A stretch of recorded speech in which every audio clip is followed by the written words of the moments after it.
Chapter 120, Too Unsightly, Part 2-2. Translator, Strivon. Things were out of Luo Nan's hands after the high-imitation low-configuration human-faced arachnid entered the dark cloud. With the human body's level of processing information, watching it was fine, but manipulating it was extremely difficult. What he did just now was the equivalent of tossing out a wiretapping bug into the dark cloud. Whether or not he would be able to receive results, more or less, depended on a bit of luck. The spiral arm of the dark cloud was smeared with the complicated cluster of emotions, looking like a swaying, poisonous mushroom. It still remained unclear, but Luo Nan could feel that there were some differences now. He needed to keep on waiting. Luo Nan was not pinning his hopes onto the human-faced arachnid. He withdrew his attention and focused back on Frost River reality. The battle between Fairchild and Bays was not that noisy. There were many times when Luo Nan had completely forgotten about their existences. It was hard to imagine these two powerful ability users skilled in physical techniques doing things in this way. However, Luo Nan could not forget about them even if he wanted after he erected his Star River clairvoyance system. This was because the brightest cluster of stars was situated there. This was a very interesting phenomenon. The most eye-catching constellation of the life sketches drawn by Luo Nan was the constellation that belonged to Fairchild. Originally, it was impossible for Luo Nan to successfully analyze Fairchild due to his super-powerful strength, but he had exposed the marvels of his body interacting and interfering with the mental and the material planes. He was grand and imposing, not really concealing anything. Therefore, Luo Nan's life sketch of Fairchild was clear and distinct. Simplifying Fairchild's constellation down to Cat Eye's degree of simplicity was obviously impossible. The structure of Fairchild's constellation was complicated, lit with the dots of several stars, but because of this, the stars of this constellation combined together to cause an astonishing degree of presence and luminosity within the splendid star river of Luo Nan's senses. Because of Fairchild, the 8 Oblatum night, including Bays, had their constellations affected. The nebula dust that enveloped their bodies was torn apart bit by bit and exposed some deeper mysteries. Luo Nan pondered. It seemed that through this phenomenon, he could get a peek at the common origin between the Order of Justice's First Oblatums and Oblatum Knights. He just needed a bit more time. However, Huyan issued new orders at this time within the encrypted channel. Head 50 meters toward the 1 o'clock direction. Exit through passageway number 3. Luo Nan and the others had been advancing forward all this time. They only discovered now that they had unwittingly arrived at one of the exits to Frost River reality. It was a passageway that connected to one of the buildings that supported Frost River reality. Through here, they could enter the connected building B. In other words, they had already slipped past much of the dangerous regions in Frost River reality. Zhang Yingying, who was paving the way as the vanguard, could not hold back from speaking in the channel. "Hello, don't we still need to rescue about 100 people?" Huyan responded, "The mission targets are the gunmen of the Order. Luo Nan has already wiped them out already, okay. There are at least a dozen or so gunmen left in the 3 buildings. From our current intelligence, the Order still has 3 or 4 squads, excluding the First Oblatums and the Oblatum Knights, that haven't been contained yet. There is a sniper team confirmed at Yulin Hotel. There are also mobile units still present in the surrounding 3 buildings." Zhang Yingying was baffled by a problem for a long time before so she could not help but ask, "What's the point of getting rid of the gunmen? The First Oblatums and the Oblatum Knights are the big shots. Leaving the gunmen alone will lead to more civilian causalities. Hello, are you saying that a secret-bound First Oblatum and two clear-sworn First Oblatums are less dangerous than a few gunmen?" Looking at the current situation, yes. A few rounds of back and forth happened, and this led to Zhang Yingying becoming extremely dissatisfied with He Yuan's answer. She was about to muster more energy to grill her further when Red Fox, who had not spoken in the encrypted channel for quite a while, suddenly interrupted. Before becoming an extraordinary, a mentally enhanced ability user is quite limited in direct interference with the material plane. The lethal power of a mental storm isn't necessarily greater than that of a metal bullet. Moreover, the weapons of the First Oblatums are currently being pinned down by Fairchild in Frost River reality. This leads to a substantial offset to the First Oblatum's mental powers. He Yuan continued after Red Fox. There are currently at least 30 to 50,000 civilians within the three buildings. If these people were to be enslaved by fear, crowd stampedes may occur, and the consequences would be unimaginably catastrophic. All the gunmen would need to do is to pull the trigger to set this off. We can't afford to pay this price. Everyone was forced to admit that their words had some truth in them. However, these two people had slapped each other's faces not too long ago, yet now they were echoing one another. This caused very conflicting emotions to be born in the others, who held various stances during the contention. Luo Nan was a bit embarrassed. Compared to He Yuan's and Red Fox's train of thoughts, his thought process contained some assumptions. Even if he managed to draw life sketches of the First Oblatum and resolve the situation with them, it seemed that his actions would be of little help. So should he adjust things and go look for the gunmen? However, the demands that such an action would place on the precision of his senses was much greater than before. Luo Nan felt that he might not have the ability to do this. As Luo Nan thought about his problems, Zhang Yingying's thoughts were of a more practical nature. To sift through these three buildings would take until the end of time, right? He Yuan responded, as if she had expected the question. "We are just responsible for Building B. Building A and C will be handled by the military." The encrypted channel was immediately thrown into a state of shock. Papercut asked, The military is personally making a move. Oh right, there was that drone a while ago." Zhang Yingying shouted, "Like I said, how could it be a coincidence? You were the one who gave the order to verify that the corpse was Ghost Thunder, right? Did you use some personal contacts?" He Yuan had a strong military background. This was not a secret in the society. However, she had not shown much of her personal network since she entered her society, besides her military accomplishments. This sudden mention caught people off guard. He Yuan did not respond immediately when faced with this question. Zhang Yingying would not let her escape.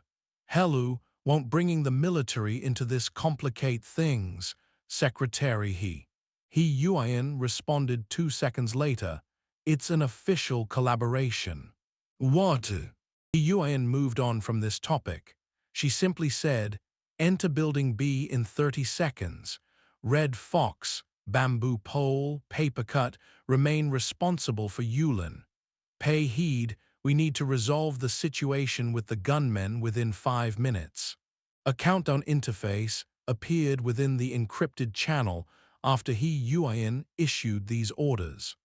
The current time remaining was 295 seconds. The sudden inclusion of this element made everyone freeze in shock. When Papercut was faced with this unreasonable task, He spoke out in shock.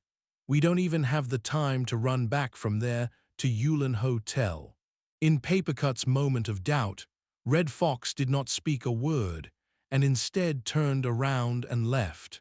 Bamboo Pole gave Papercut a yank and increased his speed to catch up to Red Fox. It was as if Papercut had awoken from a dream. He pushed off with his feet and asked for clarification. "What happens if we can't accomplish it in 5 minutes?"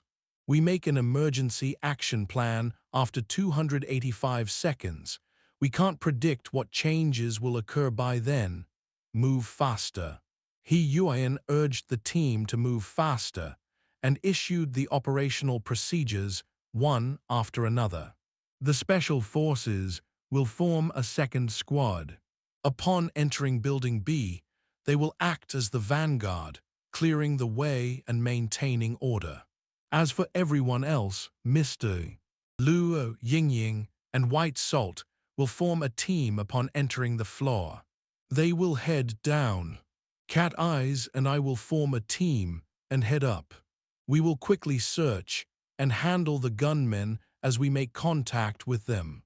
270 seconds later, regardless of whether this task is completed, immediately perform rapid descension from the building and get out of the range of the building complex.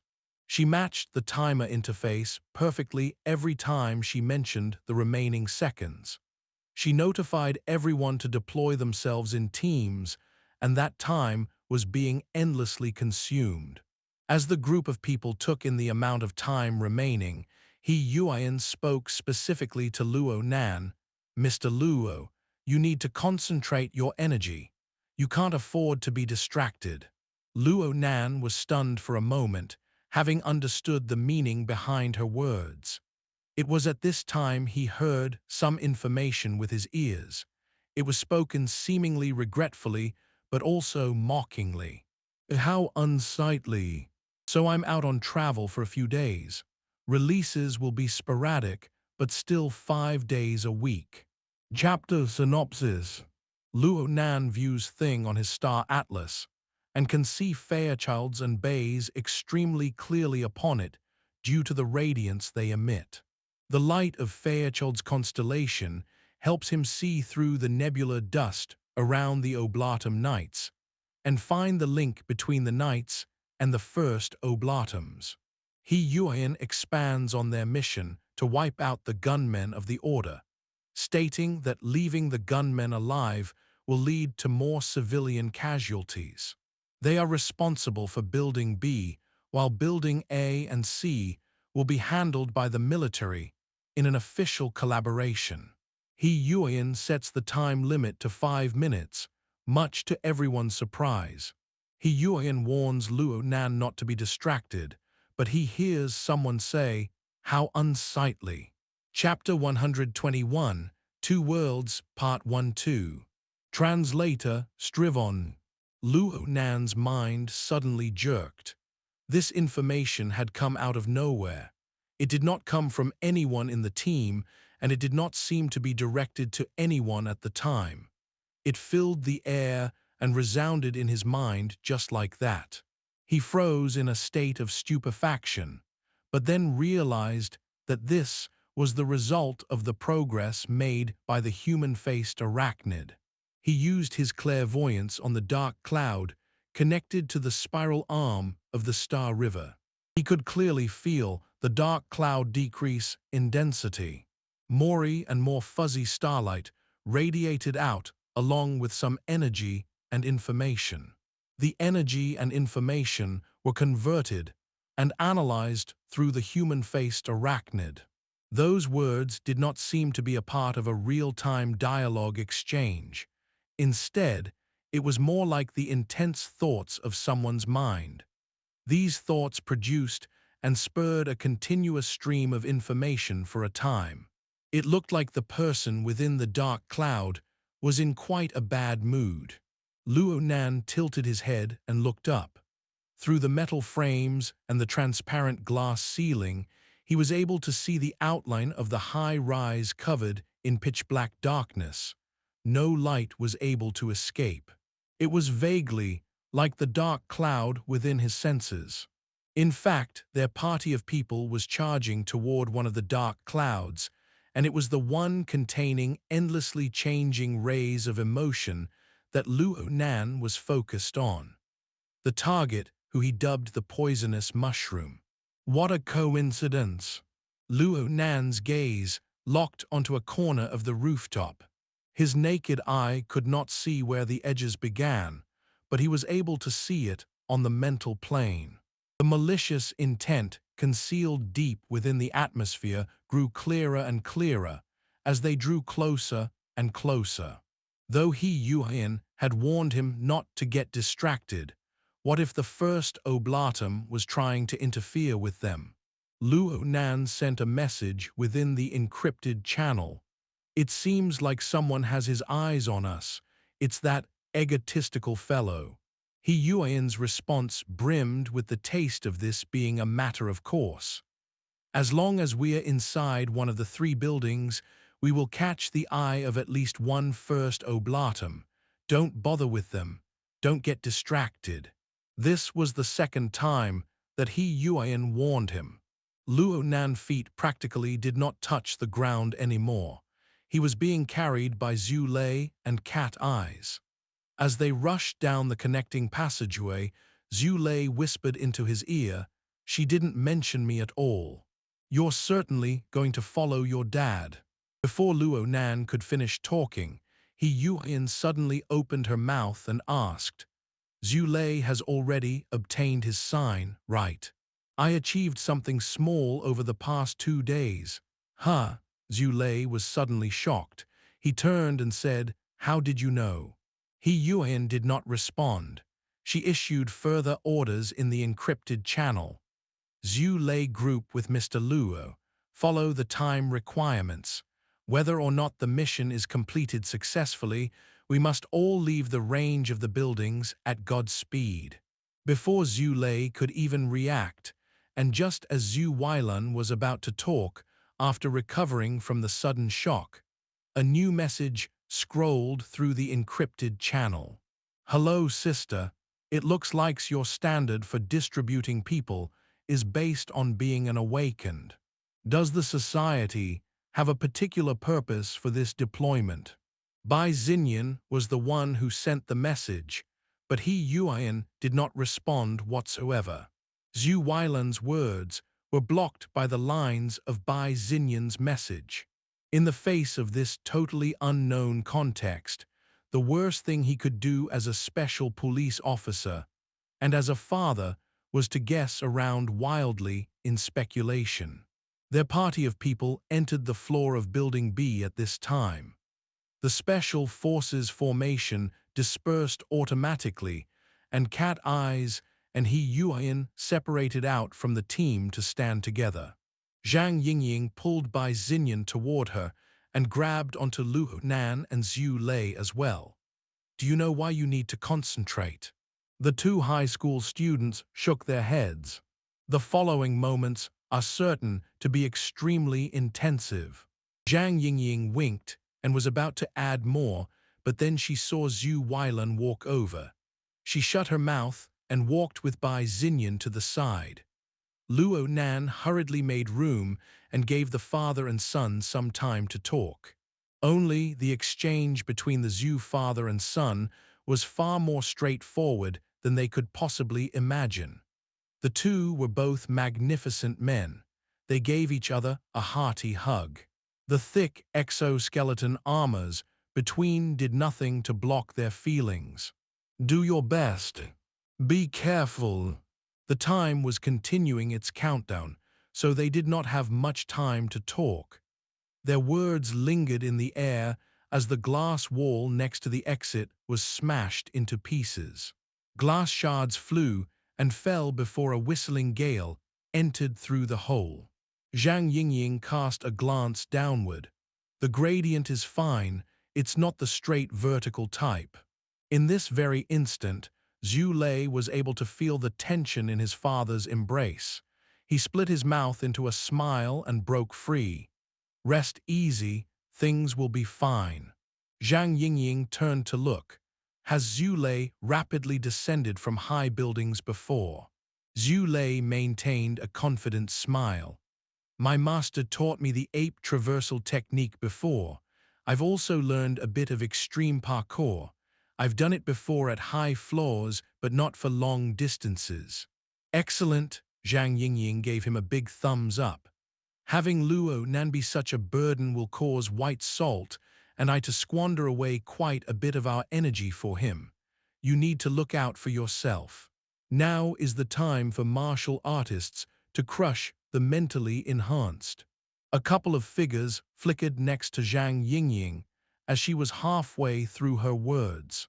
He Yuan and Cat Eyes jumped up shoulder to shoulder practically simultaneously.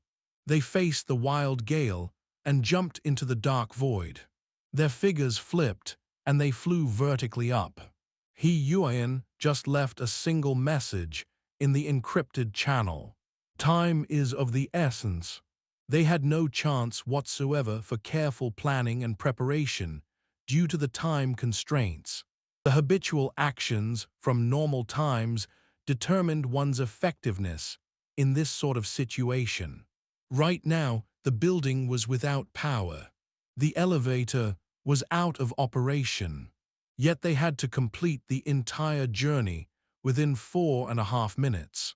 To follow the methods of the society would be to rely on the skill of the ability users in rapid ascension or descension. He Yuan did not choose to have Luo Nan ascend. This fellow's terrible physical skills were the #1 reason for her decision. Zhang Yingying shrugged. She was not that worried. She knew from the moment He Yuan planned the mission that the mission intensity was changed to be much easier. The concrete action plan was naturally issued into the encrypted channel. Luo Nan's sensing radius is 80 meters. B building's width is approximately 150 meters. It's fine to just circle your way in a spiral route. If things go smoothly, all you need is 100 seconds to get to Fudong Main Street. Luo Nan was astonished. I won't be able to lock onto the gunmen in that amount of time. The viewpoint from the lower floors with their terrain is useless. The likelihood of there being gunmen is far too small. The secretary just wants us to retreat. Are you ready yet? I'll go first with the big dude. Zhu Lei suddenly shivered. The confident smile on his face stiffened a bit, but regardless of this, he could not let the others, especially his father, see his reaction. He could not let the others get distracted in worry for him. He muttered to himself a few times, a chant personally passed on to him by his master, transform the polarities by the laws of the way. He started to pump himself up. I am different from normal people. I really am different. Chen Xiaolin's face oddly flashed in his mind, only to disappear like the popping of a soap bubble.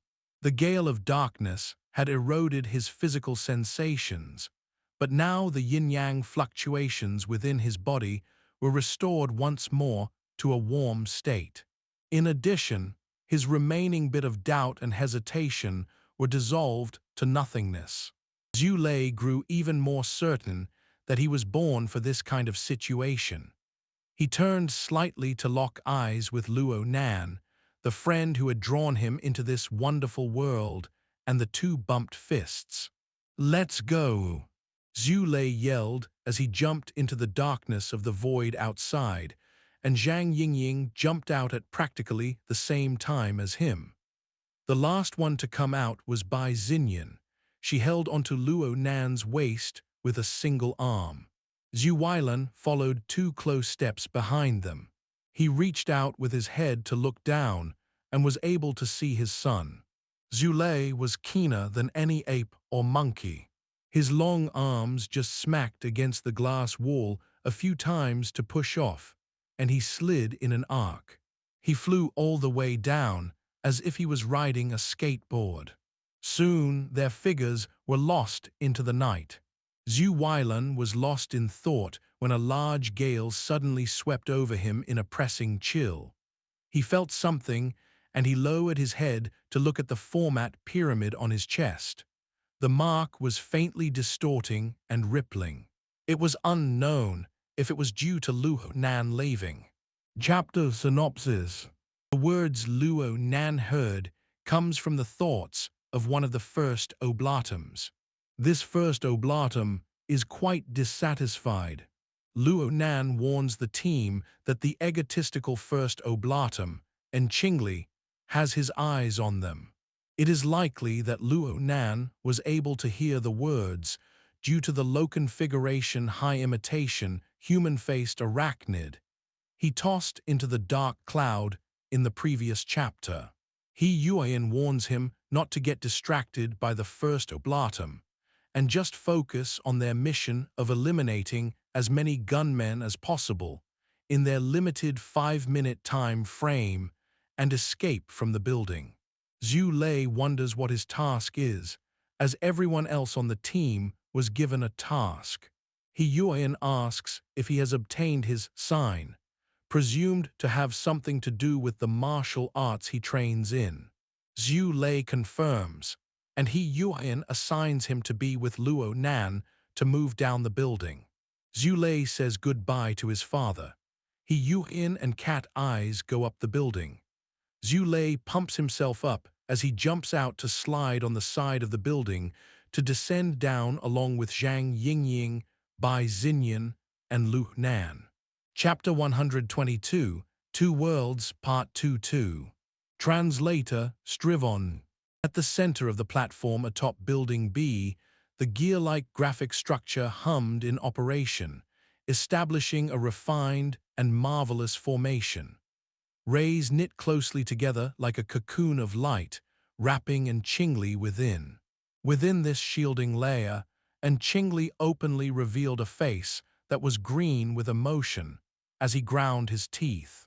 His mind was currently completely occupied with the large building below him, on those damned members of the society. The mere thought of them made his chest feel like it was on fire. As a clear-sworn, he was a mentally enhanced ability user in a certain sense. Yet mental sensing was never his forte. He had to use the evolution field in order to lock onto the targets located several hundred meters away, separated by several dozen floors of reinforced concrete. However, just by having his consciousness exist for a moment within the evolution field, he could hear Weng's evaluation of him. It seemed formless as it tangled in his thoughts. How unsightly! And Weng's words had always been faint and subtle, worthy of mulling over. But this time, the most superficial meaning behind it made Enchingli feel like he had been smacked fiercely in the face, leaving his face stiff like wood. He stood in the middle of the spell formation, but he felt like he was a prisoner held in a cage. The gazes cast by the surrounding people had become extremely bizarre. Actually, the surrounding priests and knights of the order were far from the level of being able to access the information from the evolution field. It was very hard for them to know what the First Oblatums were doing and what they were communicating within. But Enchingli still felt horrible. He felt that Weng's words were spreading far and wide. Along with those words, his performance as Inquisitor and the job assigned to him by Weng spread as well. The situation was quite different from what he had initially imagined. He never imagined that this little kid called Luo Nan would be such a thorn in his side. Regardless of anything else, Luo Nan's soul strength was truly extremely solid. Most importantly, Luo Nan had a self-developed system, the so-called format pyramid. It looked unreal and illusionary, but it was like an annoying screen. It acted as a cushion against penetrating forces on the mental plane. And Weng had tried time and again to act against it, but he was never able to break it with each attack. He could only continue to accumulate power. And Enchingli hesitated like this for a long time. He bided his time until the military activated Ghost Thunder, allowing Enchingli to borrow this chance to use the Oblatum Knight as a medium. That would be his chance to kill the enemy. However, how could he possibly imagine that Ghost Thunder would be killed in a single stroke by that damned secretary before he could use his accumulated power? Not only that, Enchingli suffered a whiplash from Ghost Thunder's death. The turmoil it caused his soul had yet to recover even now. The most damnable thing of all was the ridiculing way Luo Nan and the secretary had called him out, especially since they had blindly picked him in this one-sided situation. Utter shame and humiliation. If news of this got out, then he and Qingli would become an eternal laughingstock in Xia City and even the Order of Justice. No one would want to get involved with him. All Qingli wanted in this very moment was to exact vengeance. The members of the society had already crossed the connecting passageway to enter Building B. Building B, that's great. He was at Building B. The three connected buildings had heights of approximately 700 meters. They slanted down toward Frost River reality that was in the center of their connected areas. When Luo Nan's party arrived, the straight-line distance between Enchingli and Luo Nan shrank to 400 meters. Luo Nan's party had even split up, a golden opportunity bestowed by the heavens. Enchingli began to siphon power from the evolution field, but Weng's thoughts cut through just as he started, seizing all privileges toward the evolution field. The projection of the scales of truth was in the center of their triangular formation, and this projection forcefully sucked in the attention of each First Oblatum. Atop this classical hanging balance scale, the white plate was raised a bit higher than before, while the black plate had dropped a bit lower. The unbalanced state seemed to have been amended somewhat. The coiling and swiveling state of the kite atop the black plate was more lively than before, showing that the ritual was making great progress. And Qingli was startled at first when he was deprived of his privileges, but his face grew feverish when he saw this scene. Arguably, Weng's ultimate goal of appointing Qingli to try Luo Nan was to destroy the order formed by Luo Nan. It was to release the elements of pain and chaos in order to restore equilibrium to the scales of truth. Great progress had been made, and Qingli should be happy. However, there was a problem. Just how much did he contribute to it? After the secretary had slayed Ghost Thunder in a single stroke, the majority of Qingli's accumulated power had dissipated into nothingness.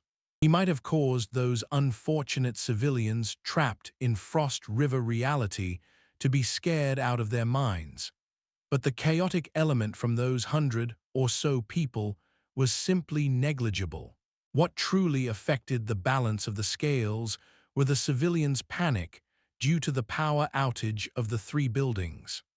Moreover, Weng had realized all of this by issuing orders to their mobile units.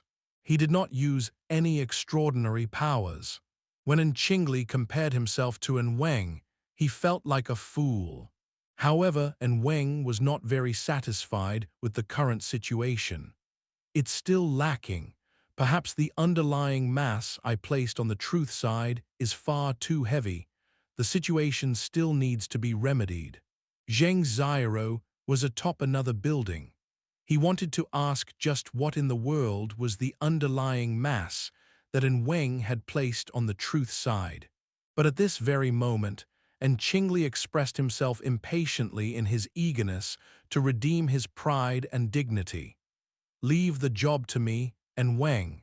This time, I will dispose of this batch of people from the society for sure. You only have one chance, child." Weng's telepathic thought felt gentle yet firm, but only those familiar with him would know of the callousness that lay hidden in the deepest depths. It was like the bottom of the iceberg, hidden by the seas. When one mends the pen after the sheep are lost, what is mended isn't the flock of sheep, but the fence. What we should solely focus on is order, nothing else. As he spoke, the image under the projection of the scales of truth rapidly switched to the crowds of people densely packed together. These people were scattered in various locations around the three connected buildings. They were anxious and worried due to the sudden darkness. But with the passage of time, the human instinct to adapt to any environment displayed its effects. In this modern society, with its convenient and efficient information systems, a high degree of law and order was displayed as well. As the government broadcasted information targeted toward the trapped civilians, giving them instructions to disperse and evacuate, the people's emotions of panic gradually receded. Over 10,000 civilians withdrew through fire escape passageways and emergency evacuation exits in an orderly fashion. Modern metropolises often had connections of high-altitude escalators and transportation belts between their high-rise commercial buildings. It was like the spiraling and extending vines within forests of the old. It made the evacuation work of the current pressing situation much easier. People flooded out from these passageways like ants. Surprisingly, the overall process went smoothly due to the appropriate deployment of information. However, this was a factor in the unbalanced state of the scales of truth, and the state was growing increasingly unbalanced. Just looking at the height of the white plate, one could see that it had lowered once more. Let alone Zheng Xiaoro, even in Qingli, who had not been focused on the scales of truth, could not help but divide some of his attention back.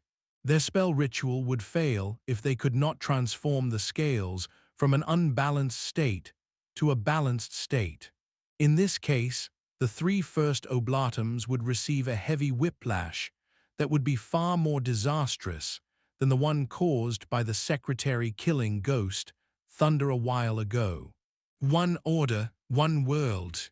And Weng let out a light sigh. I like order.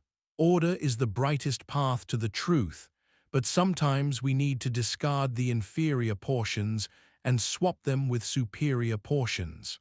We need to use the inferior world as stepping stones to get to the superior world.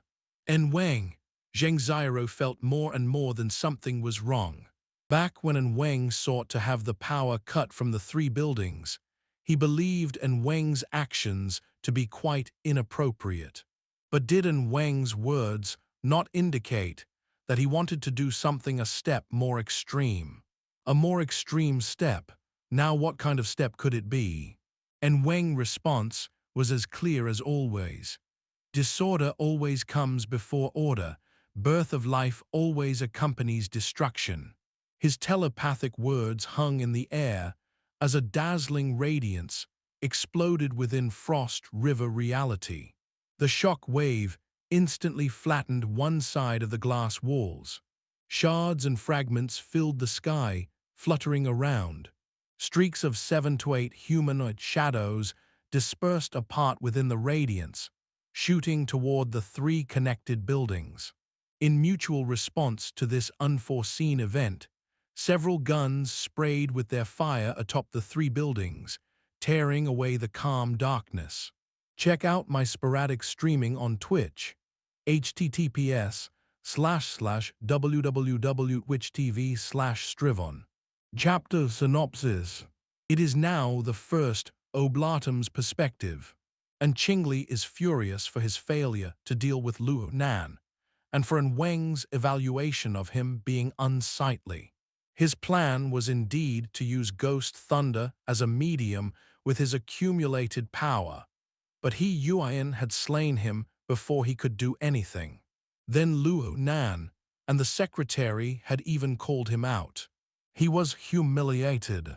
and Qingli begins to siphon power from the evolution field to exact vengeance on Luo Nan. But Weng takes away all his privileges. The First Oblatum's attentions turn towards the scales of truth, for the unbalanced state is becoming more balanced, and Weng seeks to cause more chaos to make the scales of truth more balanced. The civilians are evacuating in an orderly fashion, increasing the unbalanced state.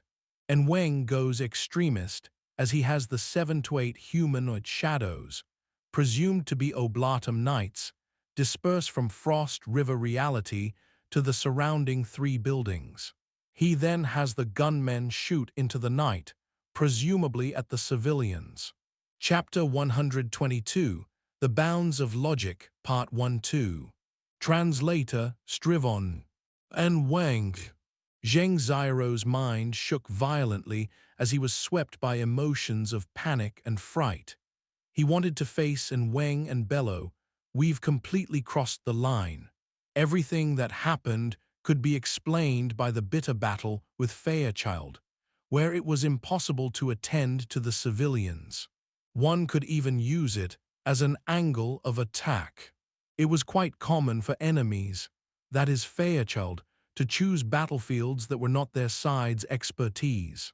However, if one stubbornly stuck to their guns, that is Weng, and rips apart the baseline that was the government and society with blind terrorist attacks and great escalations, how would they be different to the vagrant organizations of the wilderness? If they really provoked the Star Alliance and even the local factions of power, many different parties would join together and send punitive forces against them. It would be hard to be exonerated even with the help of the First Oblatum division. And Weng. And Qingli was also struck with panic that went down to his soul. His train of thought was no different from Zheng Xiao's, and it was even a layer deeper. In the case of a future investigation into their actions of attacking the civilians, the decrepit Weng would not care with his level of seniority, and the Oblatum knights were just following orders. As for the gunmen, they might not even come out with their lives.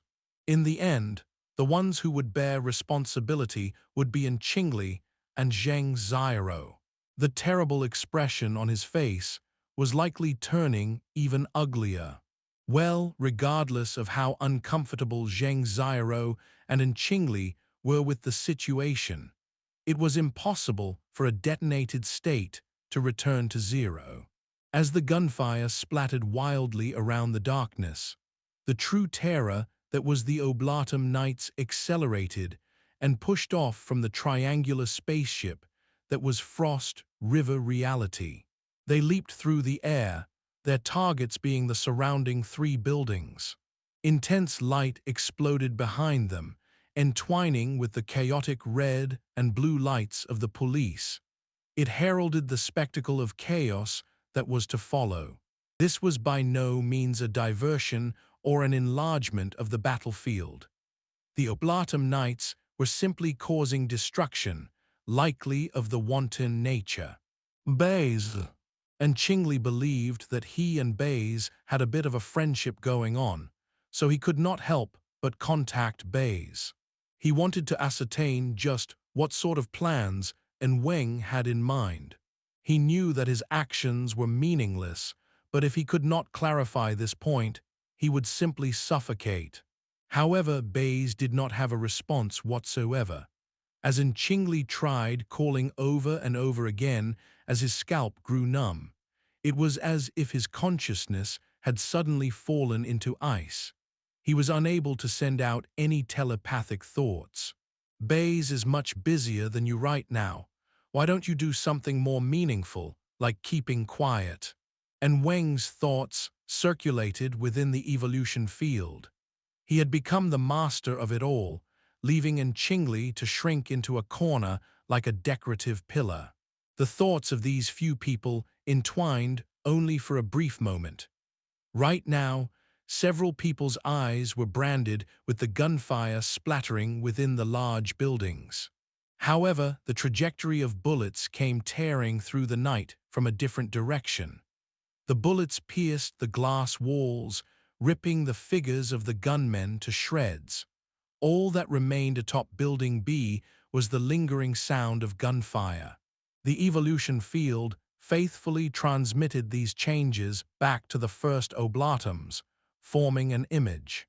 The secretary. And Qingli saw this enemy who he had just tangled with. A similar situation occurred with Building A and Building C snipers, and even strike bots had instantly slaughtered their gunmen over there. He did not know if they were from the military or the police. There was no one who could pull the triggers on their guns a second time. The brainwashed gunmen were disposable. It was quite normal for them to die, but this abandonment of life proved a fact that was most terrible. This was a joint operation between the government, the military, and the ability user society. Perhaps at some location where they could not see, the military had dispatched their commando unit. Perhaps their deep blue walkers were on the way. And Weng, the situation is big now, and Qingli could not refrain from roaring. But at this time, an intense shiver ran through his body. The element of chaos was rapidly increasing, causing the projection of the scales of truth to grow even more balanced. It instantly crossed a crucial node, causing the power of this holy entity to be sent toward the three First Oblatums who were maintaining this spell. The evolution field advanced in functionality. The telepathic thoughts of the three First Oblatum converged together in a certain sense. And Qingli still did not have any privileges, but his perception became more sensitive at the very least. He could sense the Krite absorbing more and more chaos element atop the black plate. That thing was actually growing. However, there existed a disturbance. It was as if there was some incorporeal sieve existing under the night sky. Someone was trying to gather the shards of chaos within this region to give this region a unique order. The evolution field continued to switch its image. It swept once again across the members of the society, including the secretary, who and Qingli no longer paid attention to, and Luo Nan, who was about to land on the ground. And Qingli noticed that this teenager just so happened to lift his head and cast his gaze toward the sky. His stunned expression was utterly clear. He must have been startled by the intense change in the situation. There was a problem, though. The direction of Luo Nan's gaze did not seem to intersect with the Oblatum Knights, who were soaring at the heights of Frost River reality. Instead, Luo Nan's gaze was focused on someplace even higher. "It's him, it's that kid," blurted Qingli. Actually, Qingli did not know whether Luo Nan was the cause of the disturbance, but he already had the thought to have someone else kill the kid. Just this thought was enough to make him express this judgment. And Weng did not respond. The image switched once more, and this image proved that Weng placed no importance toward Qingli's judgment. The image was a bird's-eye view of Frost River reality. This enormous triangular spaceship had become a tattered pancake with holes everywhere. This was the aftermath of Bayes and Fairchild's battle. The spread-out 7 Oblatum Knights had all leaped away from this place. They had already crashed into the glass walls of the surrounding buildings. The skies above Frost River reality were empty. There was absolutely nothing. But soon, the image integrated with information shook violently and inexplicably. Marvelous waves rippled out from that location and were even bursting forth from within the evolution field. His intuition was not wrong, and Qingli's eyelids spasmed for a bit. Minute distortions appeared outside his body in the spell formation constructed by high-energy beams of light. And accordingly, something that should not be there was born in what had once been a water-like flowing operation of energy. A vortex had been formed out of thin air. It was only at this very moment where the operation of the spell formation nearly went off course. In this moment of his daze, the evolution field switched images once again. The image was focused on the first Oblatum knight to charge into the buildings surrounding Frost River reality. And Qingli recalled that this fellow's name was Flying Shark. Within the Oblatum Knights, Flying Shark possessed a first-class speed in water and in air. His impact power was very strong and his killing nature ran deep. An explosion rang out. The enormous glass wall was forcefully smashed into pieces by the collision. This fellow had certainly locked in his direction before pushing off. There were a couple dozen of civilians who had not fled in time within this area of glass. Shards of glass flew through the air, each fragment infused with Flying Shark's extraordinary strength. The group of unlucky civilians departed from this world in a manner akin to being blasted in the face by a shotgun. The first wave. And Qingli had foreseen this bloodbath of a scene. But what appeared within the evolution field was not the splatter of blood and flesh, nor the miserable shrieks of anguish. There were only streaks and streaks of warping light dissipating away.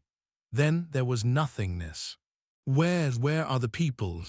There was a moment when in Qingli's train of thought stagnated. A short delay later, the glass walls shattered to pieces one after another. Oblatum Knights landed inside the building one by one, but what they faced was an unexplainable nothingness. Within the entire building, at each location that the eyes could reach, not a single person could be seen. The Krite appeared to be frozen within the projection of the scales of truth. Then it dissolved into the smoke within the plate. The black plate rose up until it reached the peak, and in accordance, the white plate on the other side was heavily lowered. The unbalanced state had returned to zero. Check out my sporadic streaming on Twitch. https://www.twitch.tv/strivon. Chapter Synopsis. Zheng Xiaoro and An Qingli watch as An Weng exacerbate the situation by having the gunmen fire wildly into the darkness and having the Oblatum Knights charge to the connected three buildings. And Qingli can't do anything as all privileges of the evolution field have been taken away from him. He tries to call out to Baze to no avail. The Krite increases in mass atop the black plate atop the scales of truth. However, its process is being disturbed. Someone is trying to gather the chaos within the region to give it order. Luo Nan is the likely culprit of this. The first of the Oblatum Knights, Flying Shark, lands in one of the buildings and a bloodbath is to be expected. However, not a person can be seen. Only streaks of light warping away remain. The rest of the Oblatum Knights land, but they face nothingness. And Qingli is bewildered, and the Krite disappears atop the scales of truth. The unbalanced state had stopped its trend of becoming balanced and has been reset to become totally unbalanced. Chapter 122, The Bounds of Logic, Part 2-2. Translator, Strivon. By the time the shock wave swept across one side of Fudong Main Street, Luo Nan and the others had just stepped onto a side street of Fudong Main Street. Things were just as Zhang Yingying had expected. There were not any gunmen on the lower floors, so their journey down was leisurely and cheery. The total time they used did not exceed 100 seconds. They even had some idle time to think things over. They borrowed the shadow of the building to come quietly down, so they were not too conspicuous to normal people. However, the activities of the Oblatum Knights above Frost River reality made their cautious actions seem like a joke. What in the world are they up to? thought Zhang Yingying when she saw the shock wave that exploded out from Frost River reality and the figures flying out from it. Even her imaginative train of thought was unable to fathom it. Several gunmen perished soon after opening fire. They were disposed of efficiently and neatly. There was nothing odd about this. They were not worth a fart when compared to the Oblatum Knights. I wish we knew that this would happen earlier. We even held ourselves back. It would have been better to just make a move. I'm positive that Weng has some brain damage. TZZ. Zhang Yingying suddenly placed her hands on her ears as she winced in great pain. Half of Luo Nan's brain had been knocked stupid a bit earlier than her. It was perhaps the most severe case of tinnitus he ever had in his life. The sudden bang made him suspect that there was someone opening fire by his ears. He covered his ears as well, and he could not refrain from grimacing with gritted teeth. What is going on? Zhu Lei had been enjoying the experience of successfully descending from high altitudes when he was given a fright by Luo Nan's bitter reaction. Bai Xinyan glanced at the two and lowered her head to look at her wristband. She then shrugged. There's a problem with the encrypted channel. The countdown number was fixed at 97 seconds on the display of her wristband. It no longer budged at all. The psychic wave network has crashed. Zhang Yingying staved off the initial blast and gave her ears a light pat. She had a baffled expression. It has been a long time since this problem has occurred. Is the president doing some sort of extreme testing? Is this part of the mission? She suddenly became speechless halfway through her words. At this time, Bai Xinyan's gaze was cast to the end of the side road. Zhu Lei hesitated a bit and uncertainly raised his head to look. In the end, Luo Nan shook free from the tinnitus state with great difficulty and blurted words that were most crucial. Where is everyone? It was at this very instant that the lustrous star river of Luo Nan's clairvoyance had its lights extinguished without a sound, becoming a sheet of nothingness. All that was left was a few dozen stars and nebula dust that were even harder to see into. The contrast was so intense that it made Luo Nan simply stupefied on the spot. Zhang Yingying grabbed onto his arm at this time, ensuring that the two were a bit closer. She then locked gazes with Bai Xinyan with a glance, and their small group started walking cautiously out from the side road. The rain had yet to stop at this time. The police lights were lit, the street lights were lit, and a public transportation vehicle sped across the street. The lights inside were on as well. Only the connected building structure behind them was a sheet of pitch-black darkness. The contrast between light and darkness was intense, but it did not matter whether it was bright or dark, for not even a trace of a human could be seen as far as their eyes could reach. The entire street, the entire building complex, even the blurry city beneath the rain was completely empty. There was not even a hint of a human. It seemed that the strong still existed, namely the Oblatum Knights that had crashed into the glass walls of the buildings just now. There was also Fairchild and Bays. Sudden explosive shock waves were produced with open savageness. Last of all, there were those atop the large buildings, the First Oblatums and their underlings located in their respective dark clouds. These people appeared within the plane of Luo Nan's mental clairvoyance in the form of constellations and nebula dust. The Star River, when compared to its broadening and lustrousness from before, was so sparse that it made one very shocked. "Oh dear, I made a bit of a mistake." A voice inexplicably came through. Suddenly, a rich background noise returned to the world. A ripple seemed to streak across the space before Luo Nan's eyes. He went, "Ugh." It was as if an electric current had run through his entire body. The sight before him was a flurry as concentrated starlight and deep darkness transformed back and forth several times in the void. Then it stabilized, and his lustrous star river was restored to its normal state. However, there were some subtle differences. Densely packed streams of people appeared out of nowhere on the plane of reality. They rubbed against each other's shoulders and followed in each other's footsteps as they made their way with haste. They submerged Luo Nan's team of 4 people within. Most of the people were keeping far away from this region. Occasionally, they would turn around and look at the pitch-black buildings. Expressions of bewilderment and apprehension appeared on their faces. This was the scene that should be in reality, but the things that happened a moment ago, what was that about? Hey, do you guys see it yet? Those Oblatum knights, they're gone. Zhang Yingying's voice suddenly turned into a whisper. It was a bit hoarse, including Fairchild and Bays. Bai Xinyan's gaze was cast toward Frost River reality. The dangerous shock waves from the battle over there had oddly disappeared. Not a trace remained.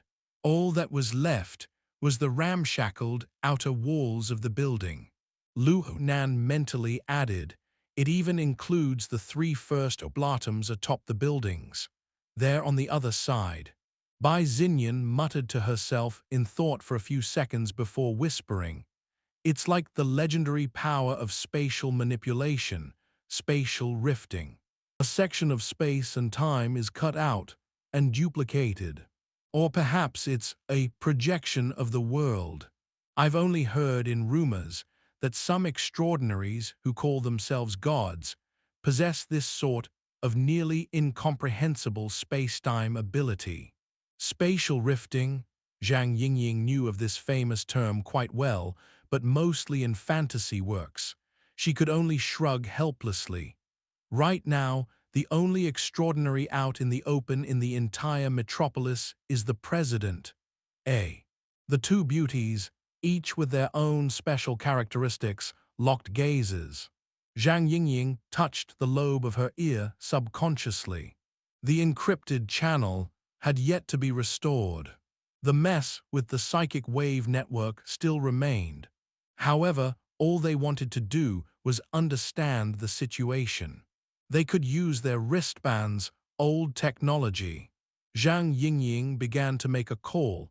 She wanted to clarify things. A rift. Luo Nan stood by the side.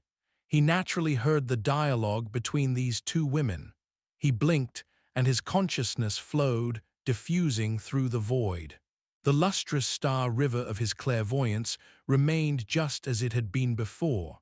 There appeared to be no anomalies. However, after having that experience just now, having no anomalies was the biggest anomaly of all. The Oblatum Knights, Fairchild, the 3 First Oblatums and other characters of the Order of Justice were all engulfed within the spatial rift the moment it appeared. These people no longer existed in the plane of reality. Regardless of whether or not it was the president as they guessed, this change should have appeared within Luo Nan's mental senses. It should be like when they first entered into the spatial rift. The instant change in his senses should have been the same. But the current situation was different. Regardless of it being Fairchild's magnificent and dazzling constellation, Bays and the other 8 Oblatum Knights' nebular dust, and the dark clouds manifested by the 3 First Oblatums, they all continued to exist on Luo Nan's star atlas. There was just an additional layer to them that was hard to explain. There was a reason for this. Though Luo Nan's body had come out from the spatial rift, a portion of his consciousness still remained within the spatial rift. This portion continued to do the work that was a walk in the park for him. Observing. Luo Nan was using his clairvoyance on 2 different worlds at the same time. They were independent of one another and overlapped with each other. A whole new dimension was opened in what could be seen as a 3D structure. This sort of heaven-defying experience was a feeling that could only be grasped intuitively, and it could not be conveyed through words. It was infinitely strange, yet wonderful beyond compare. Most notable was that these two viewpoints appeared to be completely identical. When the vastly different worlds folded upon each other in reality, Lu Nan gained a new perspective of observation. It was enough to make what had once been a chaotic, unclear mass of dust clouds much clearer. Though it was still hard to extract a constellation-like life sketch from them, it was possible to draw an approximate outline. When compared to a dust cloud, such a drawing would have a higher degree of identification. By now, the dark clouds that affected his observations were gradually being diluted and were dispersing. The true identity of the three First Oblatums of the Order of Justice was coming out into the open. Soon, Lu Nan was able to find the highest ranked among them. He was an old man wearing loose robes. He stood in the center of the landing pad of building A. He had a withered figure and was quite elderly. Needless to say, this was Weng. Though Weng was trapped in the spatial rift, he had no thoughts of worry. He just spoke emotionally with a subtle smile. Normal people can't do such things. Only the extraordinary can. Ouyang, I really am just a useless old man compared to you. I'm not worthy of such praise. And Weng. As they spoke, a middle-aged man dressed in a tuxedo appeared on the rooftop where Weng was located.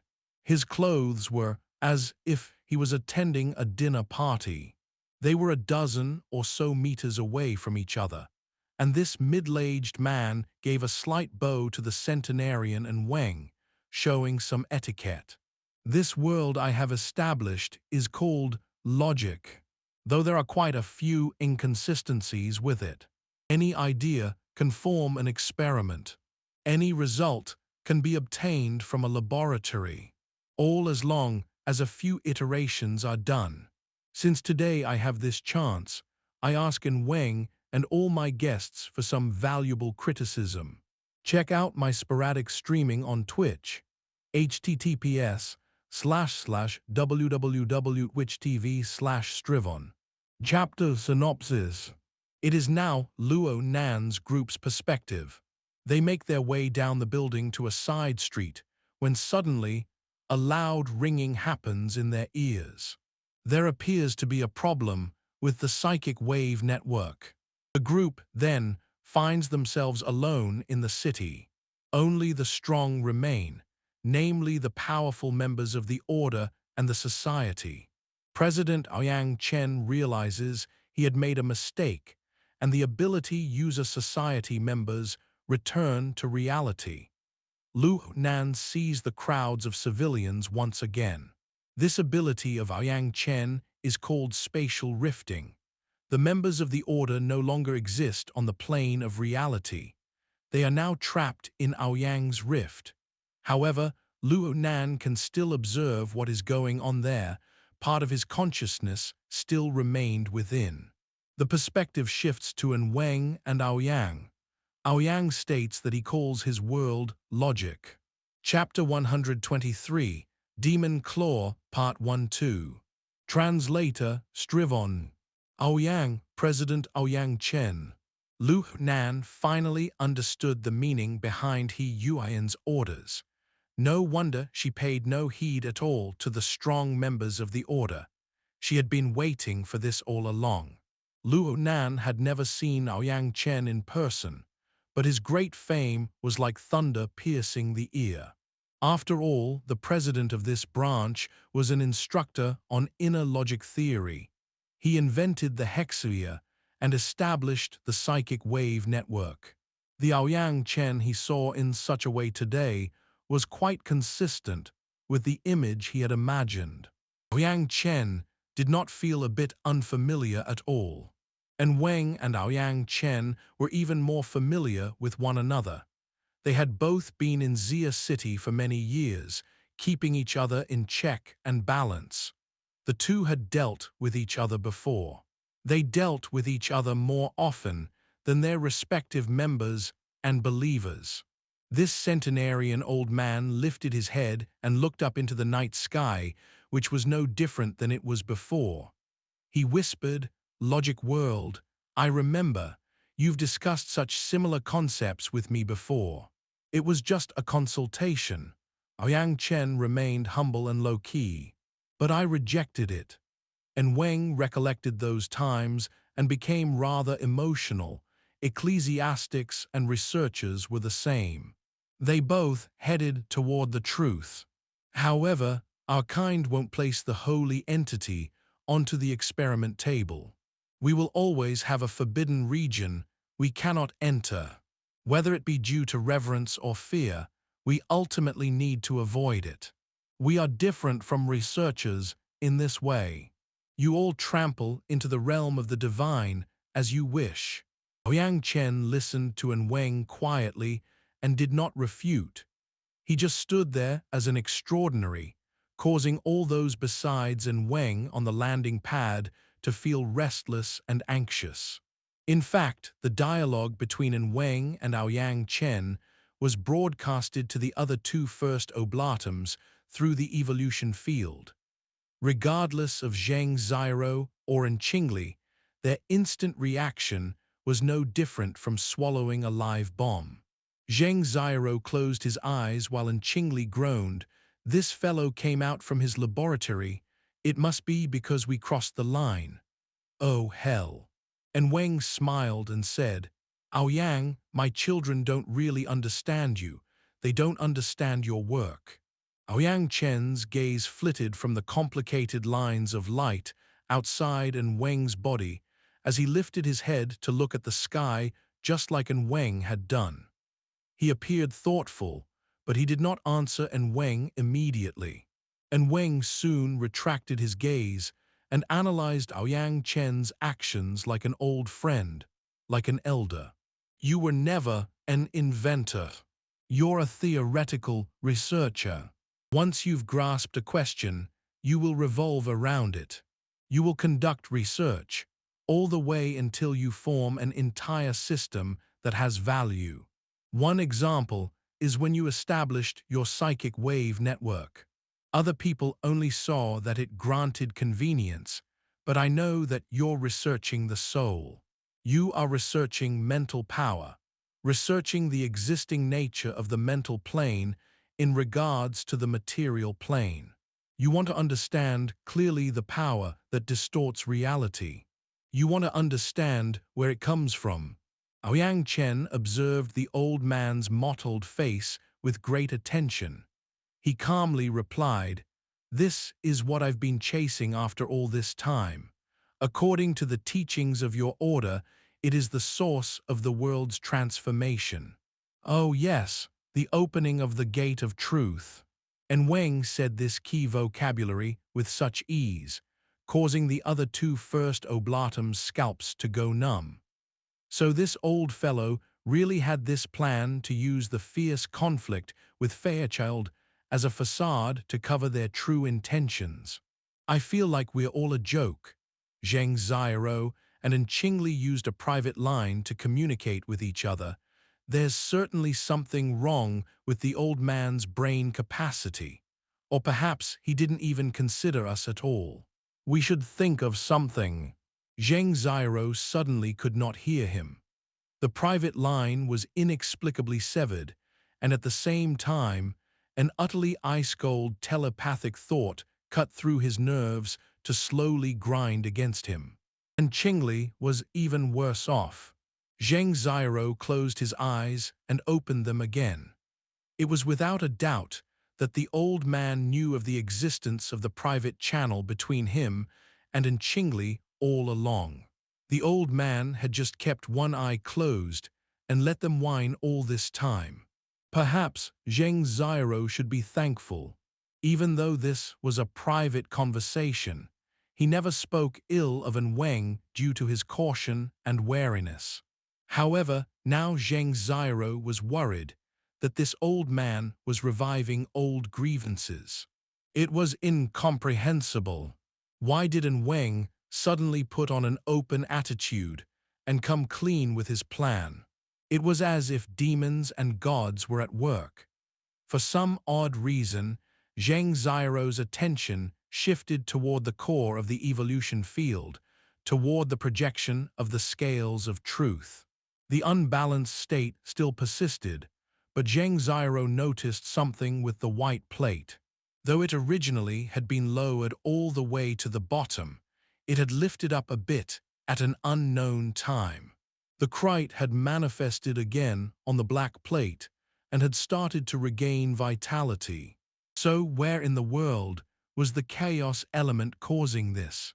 When it seemed that Zheng Xiao had understood something in his trance, the pressure on the mental plane escalated in intensity.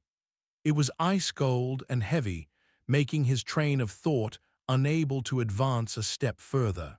Then the dialogue between Weng and Ouyang Chen bizarrely became warm like a spring breeze. Well, regardless, I can sense your success. Ouyang, you're trying to redefine the rules of the material plane. Ouyang Chen shook his head lightly.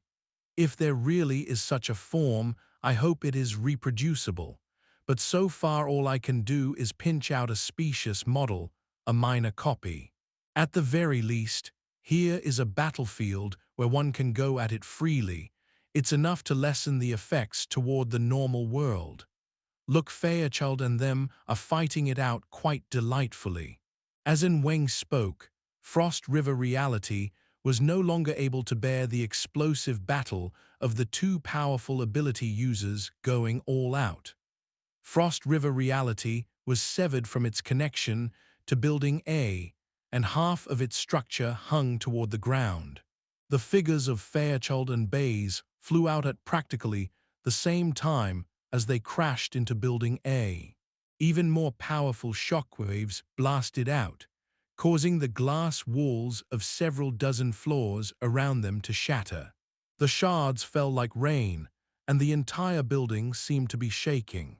If this really was the plane of reality, the series of explosive strikes would dreadfully lead to civilian casualties in the hundreds and thousands. But now the building was empty of people. It did not really matter, even if the building was demolished. The only people to be concerned about were the Order's cultists on top of the building. The battle between Fairchild and Bays grew more and more intense, but although Weng was the one to mention their battle, his gaze mostly remained rested on Ouyang Chen. He observed him with rapt attention. "And Weng, it really is quite a decent design." And Weng stared fixed on Ouyang Chen as he gave a slight nod. "You've maintained a very high level of independency. At most, you've borrowed the objects currently existing in the material plane. The energy consumption isn't too much, and the pressure you need to bear isn't too great. It's hard to imagine that this is a defective work." Ouyang Chen smiled in response. "Since the possibility of overloading and collapse is very small, and Weng, you don't need to think further in this direction." Ouyang Chen's words hit the nail on the head when it came to Weng's thoughts, leaving Weng to just laugh. "Ouyang, since you're fully aware that this is an unsuccessful work, why don't you continue to do more research? Why don't you stay in your lab and focus wholeheartedly on it? Why don't you overlook the distractions of society and let it continue the way it always has?" "And Weng, I came here in accordance with the way things always have been." Ouyang Chen was very serious when he faced the old man in front of him. "Right now, I am in accordance with the most representative nature of the world. Here I am nominally the only extraordinary of Xia City. This city is proclaimed to be of my rule, and it will meet all my experimental demands." Chapter 123, Demon Claw, Part 2-2. Translator, Strivon. The platform was quiet for a few seconds before Weng began to shake his head. Ouyang, your current appearance is far from the appearance you have when you succeed with an experiment. You're lacking persuasive power. Ouyang Chen maintained eye contact. And Weng, not a hint of sincerity can be heard in any of your words aside from those involving doctrines. And Weng's shriveled lips split apart, revealing a slit between his unusually clean and white teeth. A low, hoarse voice bubbled forth. This amounts to nothing. The world does not move in accordance to our dialogue. The decisive element does not lie in truth or lies, but in fixed facts. Ouyang, Zia City no longer revolves around the whims of you, and I the moment you erected the logic world. Do you want to make a bet?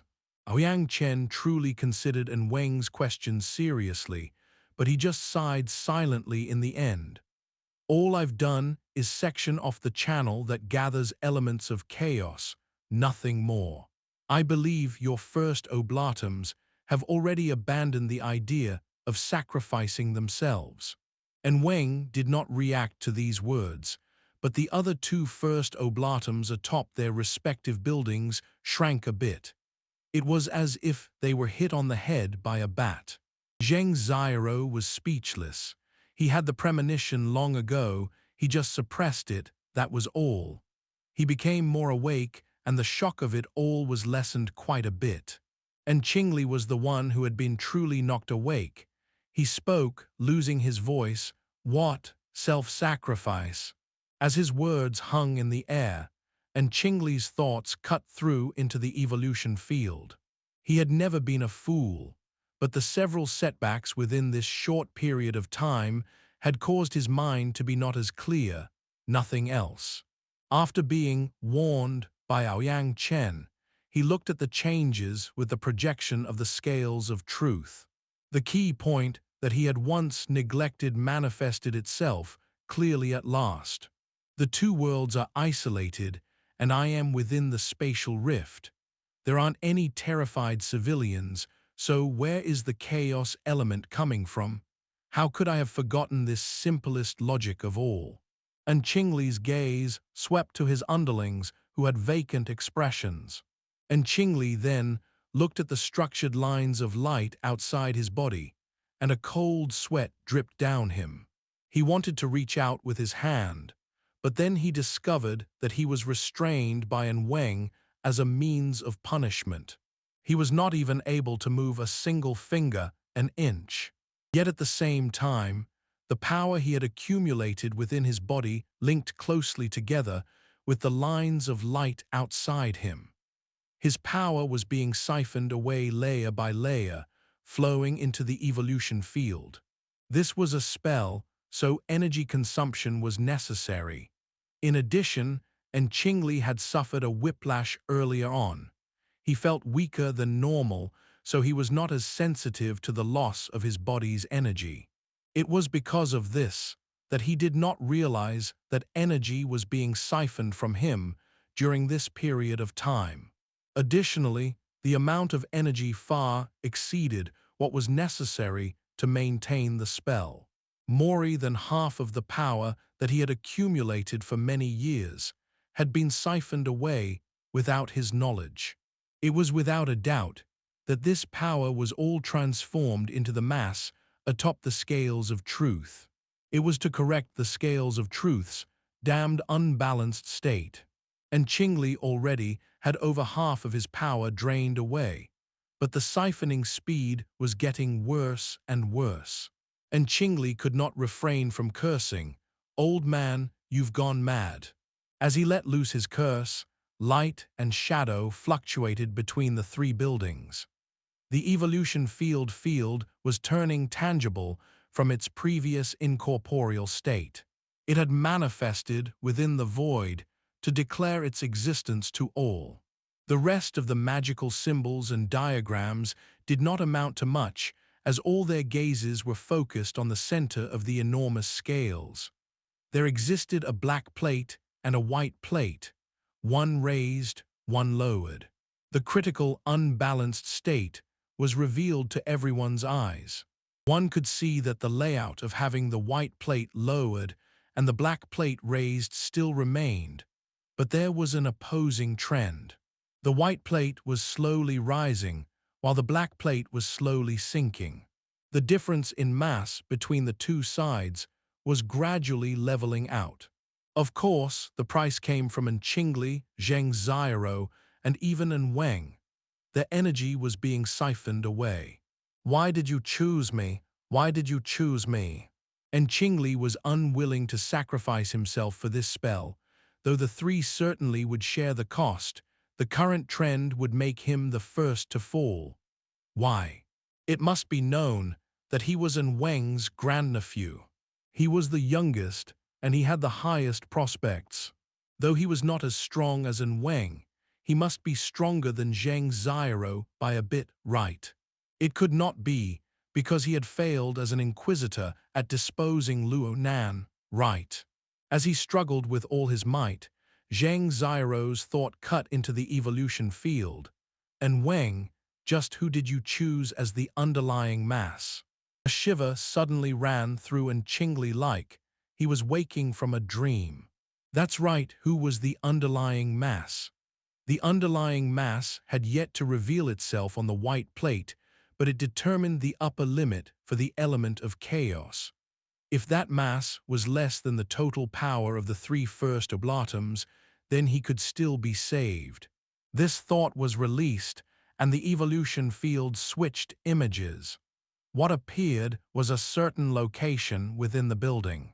The region had been flattened by the shock wave of the clash. Fairchild remained spotless in his white robes, without even a speck of dust. And Baze, who was more muscular than Fairchild, looked like a raging rhino.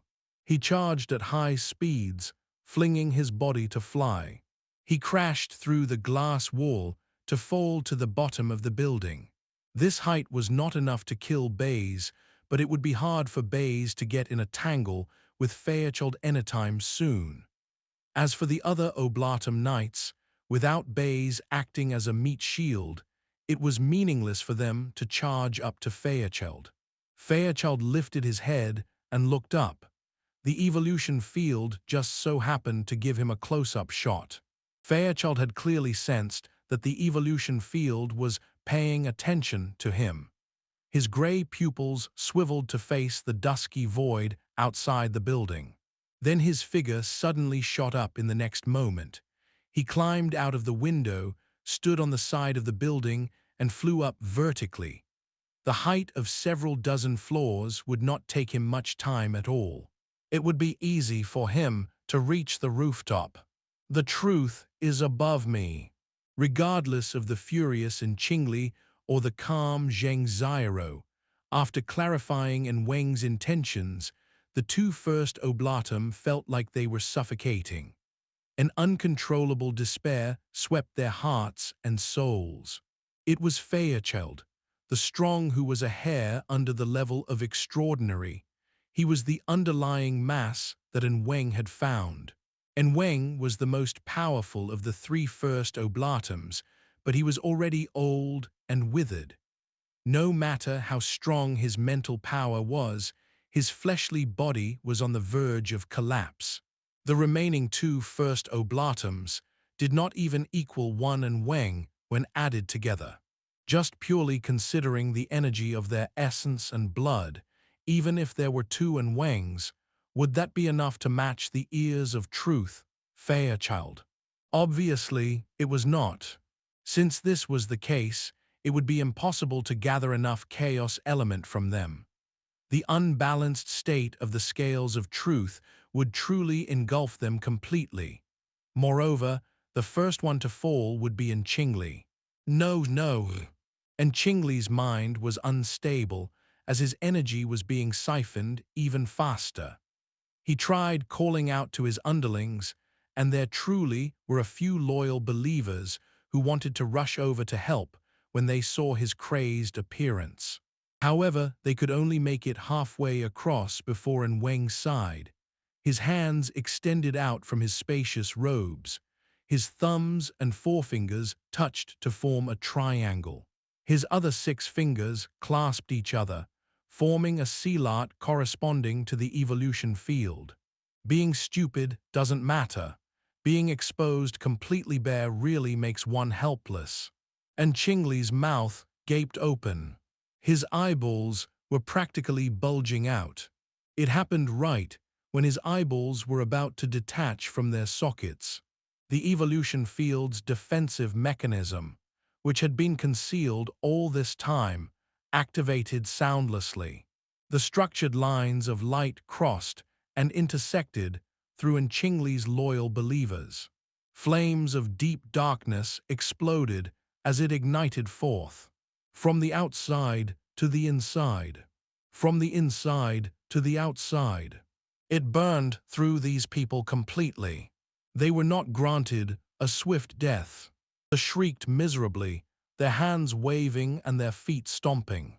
All their fear and despair was fused into this flame and shone into the eyes of their peers, penetrating down to the depths of their hearts. The evolution field displayed this scene with great clarity. The glowing flames leaped and soared, but it was as if a coldness had frozen everything over. The Order's multitude of cultists, priests, and knights were all frozen in shock on the spot. And Weng did not say it explicitly, but the meaning behind his actions were extremely clear. Adding the 3 First Oblatums would not yield enough chaos element to match Fairchild. But if drastic measures were taken, if more people were burnt as offerings, then there would be enough. The plates of the projection of the scales of truth continued to move in a steady manner as the element of chaos continued to be amassed. But in the end, should they be hoping that the process would go slower or faster? And Qingli was truly at a loss for what to do in this moment. He followed the instincts of a First Oblatum and prayed toward the Order's holy entity. However, with an Weng in between them like a dark cloud over his head, what he received was just the emptiness of despair. Who's going to save me? As long as I make it out alive, anyone is fine with me. And Qingli could no longer move his body, and his consciousness gradually froze. There was only a little bit of consciousness that grasped at life. It still existed within the fear and despair. It was like a flickering flame that continued to struggle.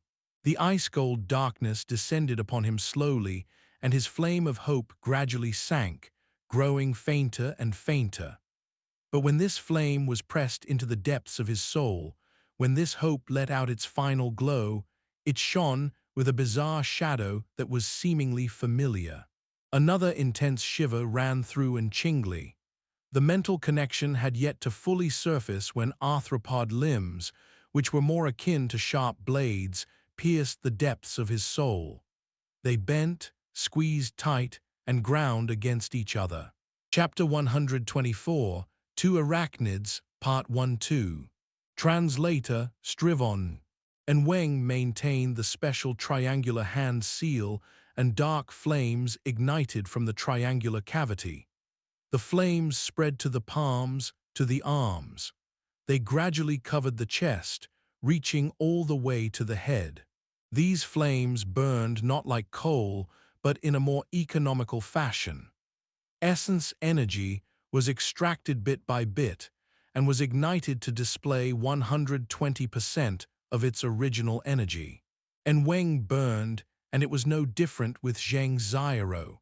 With Qingli taking the brunt of it, Zheng Xiaoro was able to keep calm for now. But the calmer he was, the less he understood. Therefore, he asked Weng via the evolution field, "Why are we going this far? Aren't we just paving the way for the push of massive forces into Xia City for the Order? It can't be. Are we going to these extremes to be credible? Do we need to sacrifice the lives of several First Oblatums?" And Weng's answer, however, was elusive and vague. The child Cheng Li. Only when one hides behind him does one's mind become clear. He spoke of the gate of truth and asked the when and the where. That was the correct thing to do. Clarifying concrete information is an intrinsic thing to do, but what the order lacks right now is concrete information. So in Weng, you want to verify it. Everything you're doing right now is, in fact, to seek out this thing that might not exist as of yet. Ultimately speaking, this means that the order hasn't gotten confirmation at all right. It was practically impossible for Zheng Xiaoro to keep his emotions under control. Regardless of who had discovered it, he had found out that his own life would likely be wasted on a meaningless guess. It was very hard for him to keep his cool. This was wrong. No matter how things were turning out, he still treasured his own life. It was just that their actions were aimless. A miracle would not occur. He was not willing to have his last bit of hope destroyed. It was as if Weng had read his thoughts. We aren't doing these things aimlessly. Do you remember the Human-Faced Arachnid? Its origin. That company, which uses money to mask their sketchy behavior, wanted to use the Human-Faced Arachnid to make drugs. What are they thinking? Quantum Corporation and the Gate of Truth. Zheng Xiaoro was speechless for a time. He found it difficult to link these two elements together. They were as incongruous as an ox's head and a horse's mouth. However, Weng believed it with conviction. His will was incomparably firm. The first opportunity was seized away from us, so now we must seize the opportunity back without the slightest hesitation. The gate of truth can only be accessed by us, the qualified. The authority of the truth is destined to be wielded by our hands. Zheng Xiaoro suddenly understood why he was never able to rise to the next rank.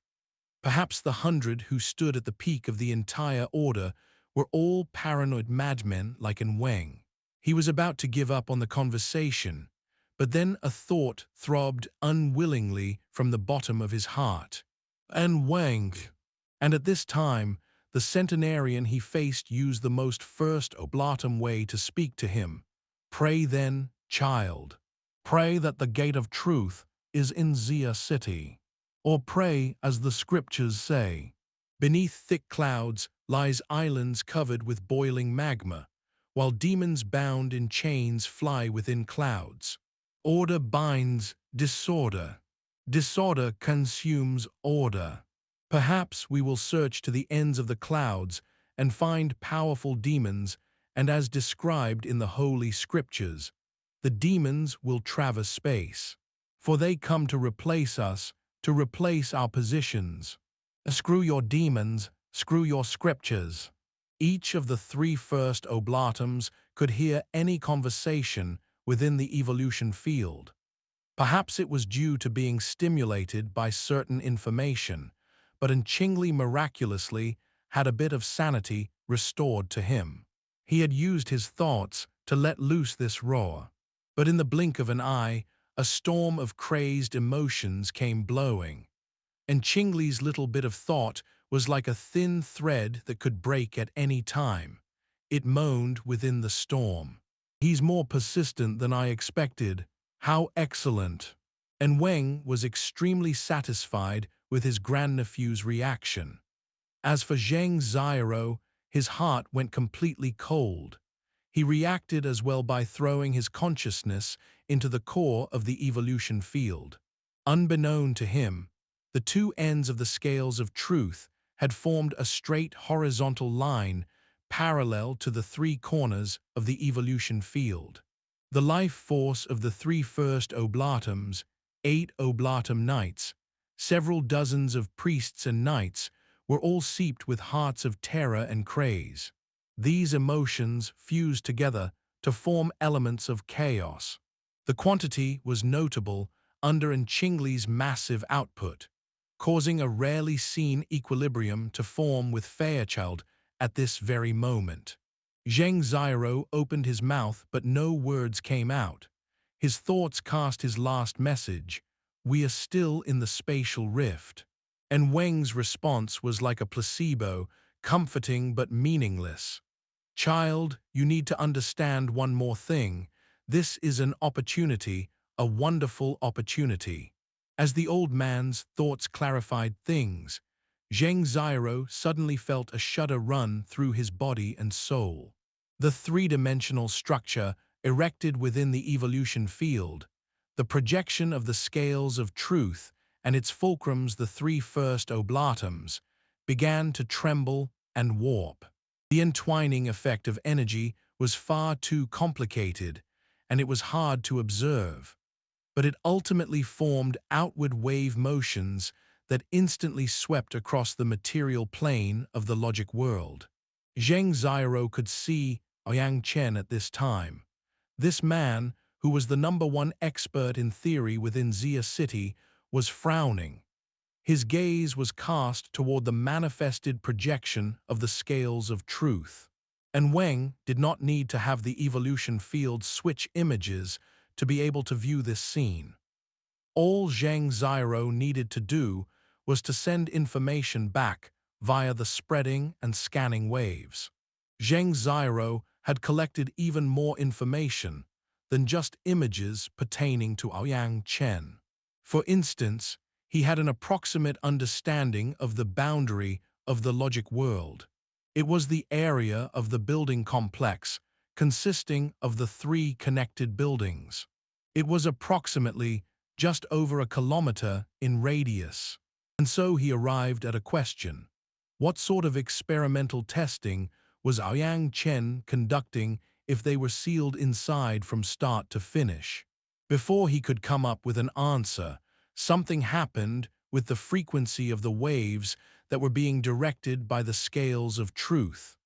It could basically be described as a subtle change that occurred with them, and the waves accordingly cut into the mental plane.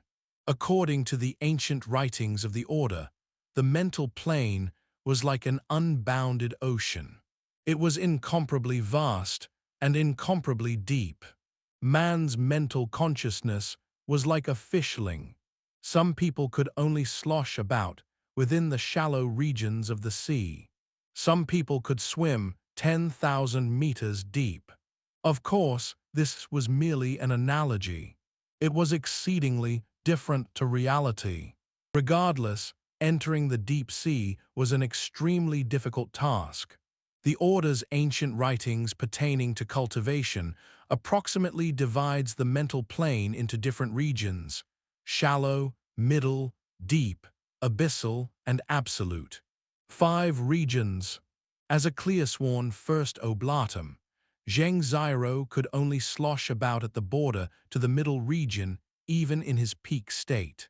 However, now his body and soul shook with stimulation due to the rapidly changing frequency of the waves.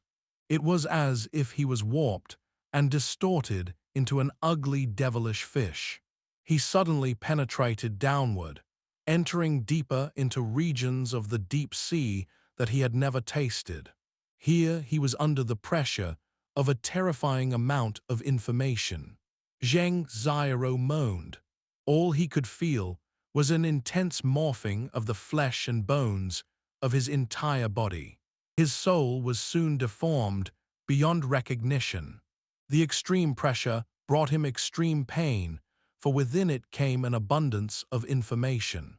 However, he lacked the energy to even receive this information, let alone comprehend it. Perhaps an Weng could do it. Could he really do it, though? Zheng Zhiro could vaguely sense the others through the evolution field. And Weng was absolutely not having an easy time right now. Every change in frequency to the waves, as led by the holy entity, was an absolute torment to the centenarian old man's body. Irreversible damage was being caused to an Weng. This was a verification where life was the price. Oh. Zheng Zhiro was not too sure. He thought he had heard something. Regardless, he could clearly feel something seep into the evolution field at this very moment. A slender and faint shadow flitted across the surroundings of the scales of truth. It moved in a winding and turning orbit, Its insect-like limbs caused one to feel not only puzzlement, but extreme palpitation. Chapter 124, Two Arachnids, Part 2-2. Translator, Strivon. Zheng Xiao ultimately had a clear head. A relevant and explicit thought soon emerged in his mind. You released number 3. Originally, he did not have the energy to converse with an Weng, but his mind underwent a surge of stimulation when he saw what was going on.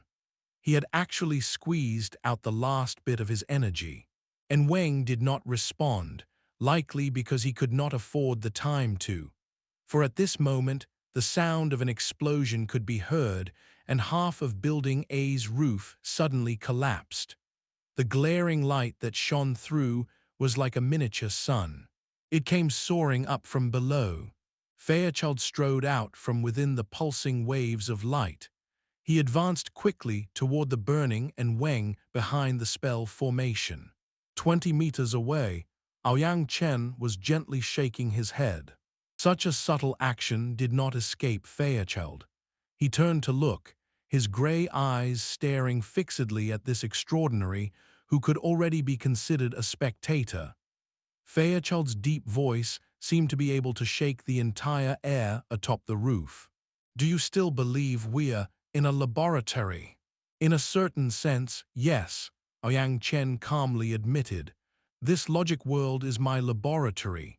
Well, that's quite unfortunate. You put a fellow even crazier than you in here. Your experiment is doomed to be a gigantic mess. Fairchild's footsteps did not stop. In the time he took to talk, he rammed his way into the automatic defensive circle of the evolution field. The dark flames burned around his body, but not a single spark was able to penetrate the white light that surrounded him. The priests and knights could have stopped him, but they were people submerged in terror and fear. It was impossible for them to muster up enough courage to step forth. Fairchild arrived at the perimeter of the spell formation unimpeded. His movements remained efficient and swift. He reached out his hand and crushed the cocoon structure of light like smashing an egg. Fragments of light filled the sky. Like this, one of the 3 pillars of the evolution field, the most important one of all, was crushed. In response, the 2 First Oblatums atop buildings B and C shrieked practically simultaneously. It was as if a power surge was running through their bodies, electrocuting them. The structure of light around their bodies distorted and collapsed. Zheng Xiao fared slightly better than the others. He had noticed Fairchild charging through the roof in time and had mentally prepared himself. Though the whiplash was agonizing, it ultimately was not fatal. But on the other rooftop, Qingli, who was no longer aware of his body, was not as fortunate. He already bore heavy pressure from being forced into the deep regions of the mental plane, and the force of the whiplash, from the collapse of a pillar of the evolution field, beat down instantly into his fleshly body. Before his blood could even spray from his body transformed into a burning torch.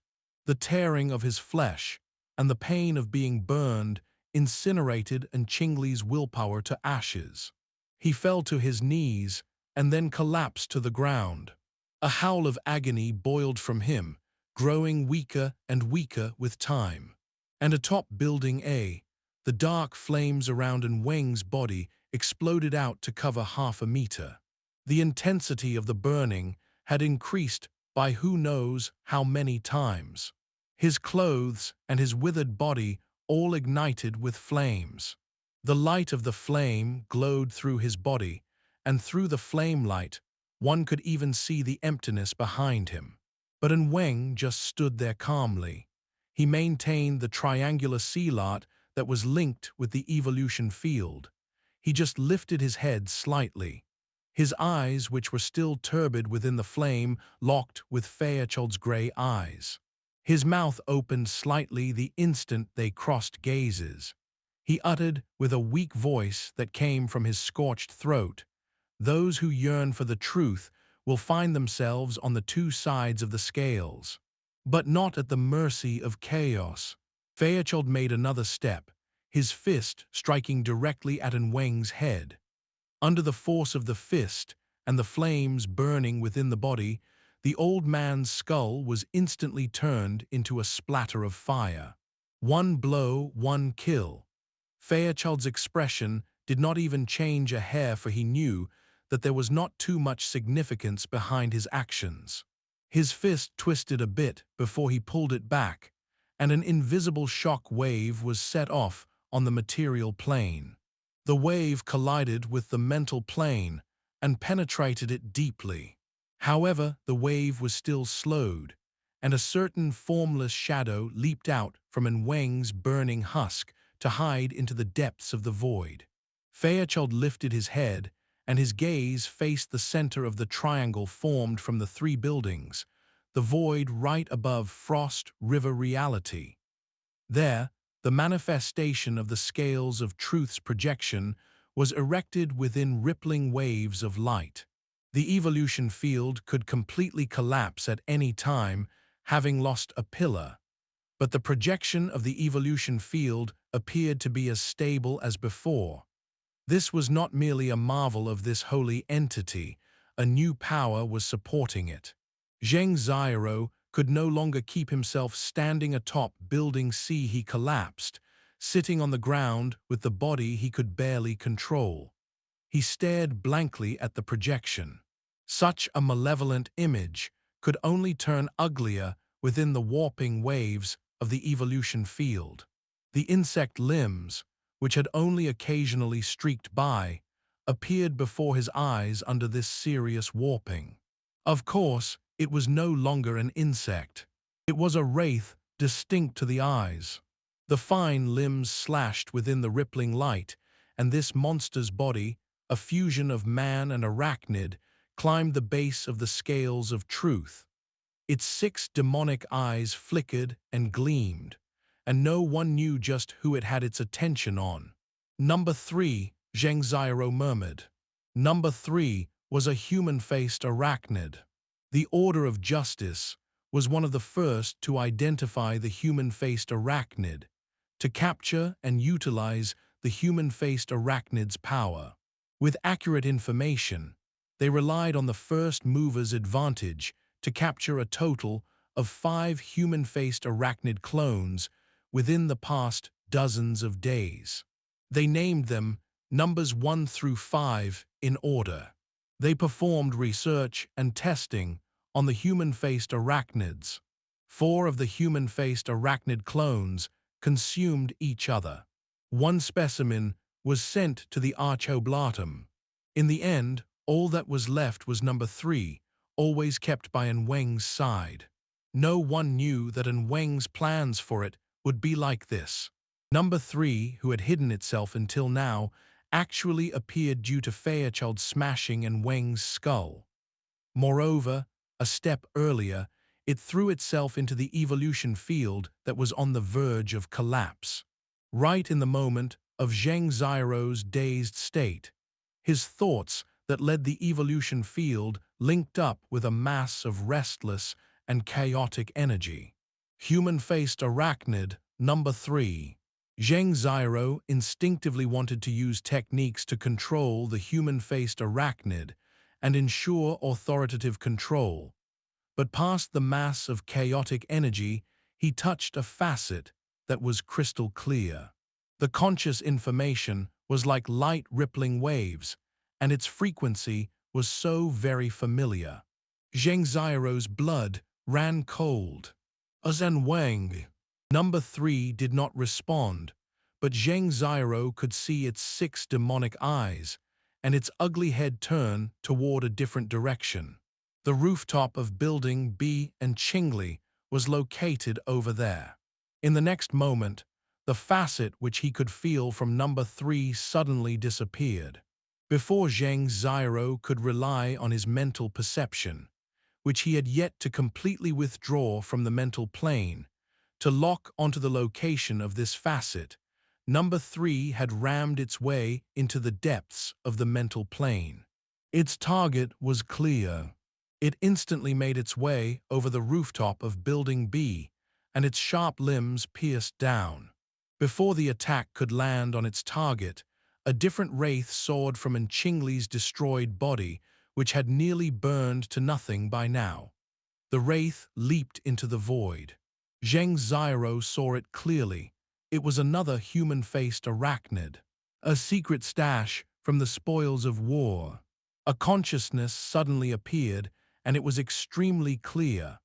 Though Zheng Xiaoro had some mental preparations, he was still so shocked that he nearly blurted, "And Weng!" During this flash of consciousness, two monster heads collided in the depths of the mental plane. It seemed that victory and defeat were instantly decided. Number 3, who could be called an Weng, used the mouth pincers of an arachnid from nightmares to mangle half the body of the spoil of war. He then took a vicious bite, engulfing his food all the way down his throat. The last thing to be chewed was the head of the human-faced arachnid, which looked no different to any other human-faced arachnid. The two heads were connected together, then one of them ate the other. This vicious scene of cannibalism performed by the human-faced arachnid was never as nauseating as it was now. At the very least, Zheng Xiaoro could not believe it. Is that really an Weng? Chapter 125, Chains from the Void, Part 1-2. Translator, Strivon. Zheng Xiaoro's judgment should be correct, regardless of an Weng's actions. The human-faced arachnid that appeared from Enchingly's body was highly likely to be a spoil of war stashed by Enchingly during a previous human-faced arachnid hunting operation. It appeared that Enchingly had not raised it that well, since it did not really help him much. Instead, it even turned on him, stabbing him at the worst of times. It was without a doubt that Mr. Spoil of War had absorbed Enchingly's nutrients.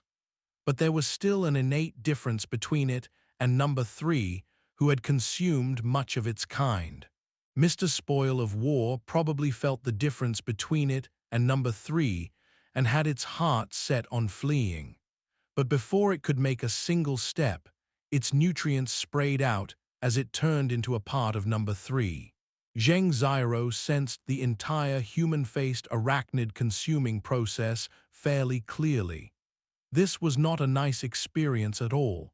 He just sensed it, so how must it feel for an Weng? Number 3's actions fit its ugly exterior and savage instincts quite well. However, if there was an Weng in there as well, then the significance of its actions were now completely different. From Zheng Xiaoro's perspective, perhaps an Weng would act a dozen-fold more vicious sometime in the future. However, an Weng would not use such rough methods like that of a low-intelligence beast. An Wengs. Child, are you all right? The words that Zheng Xiaoro wanted to say were stolen out of his mouth, leaving Zheng Xiaoro nearly speechless. But the pressing situation forced him to try talking. "And Weng, I can't stand it anymore. You don't need to." Zheng Xiaoro meant that he wished to have his consciousness freed from the deep regions of the mental plane. He wished to be no longer bound to the evolution field and the human-faced arachnid. But an Weng's response brought with it despair. "Child, you're important, you're very important." The evolution field completely collapsed the moment their thoughts crossed, but Zheng Xiaoro was unable to withdraw his projected thoughts. The situation was like a tough string. One end was connected to himself. The other end was being pulled by number 3 and an Weng. He drifted in the endless void like a kite. This sort of sensation was actually not unfamiliar to him. The Order of Justice had grasped the means to control the human-faced arachnids long ago. During their experiments, several First Oblatums acted as the controllers. The sensation was quite complex, like a combination of walking a dog and flying a kite. Sometimes, the attached soul state phenomenon would appear when one was like an incarnation of a human-faced arachnid, roaming about in the depths of the void. Due to the discovery of this phenomenon, and Weng specially developed an application for it. It was the faith product that he supplied to large clients. It was the source of all the chaos tonight. It was the human-faced arachnid exoskeleton armor. However, now it looked like there was a deeper reason for Weng to push the development of his little invention with such urgency. Perhaps he had long imagined that there would be a day when he would ride a genuine human-faced arachnid and dive into the deepest depths of the mental plane. Zheng Xiaoro was part of several days of experiments. He was very clear about the dive depth of the human-faced arachnid on the mental plane. The depth far exceeded the limits of First Oblatums. There were 5 different depths on the mental plane: the shallow zone, the middle zone, the deep zone, the abyssal region, and the absolute realm.